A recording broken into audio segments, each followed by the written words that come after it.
Brad? Well, Paul, if John Claypool had never come forward, it's likely he would have spent the rest of his life a free man. Instead, he's behind bars tonight, insisting that he pay for his crimes, and now there's no turning back. After living with the darkest of secrets for 20 years, it was a day of reckoning for John Claypool. Sir, any sense of relief now that you've come forward? No comment. Against the advice of his attorneys, Claypool waived his rights to a trial, pleading guilty to the 1975 slayings of Lake City Mayor Wilmer Strickland and his wife, Verona. He shot the couple to death when he was only 14 years of age, saying he was abusing alcohol and drugs at the time and that he was curious about what it would feel like to kill someone.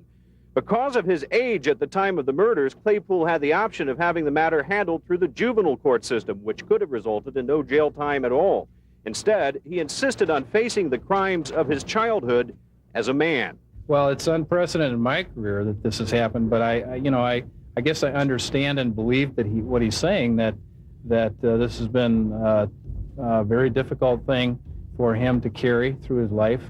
A month before he sought out authorities, Claypool, now a deeply religious man, sought the advice of his pastor. Claypool eventually sought legal advice from his attorney, who recommended he'd be better off keeping quiet and living his life. But Claypool insisted on stepping forward. A prisoner of his guilt for 2 decades, he says he's now a free man behind bars. And that's what makes this a very courageous act on his part.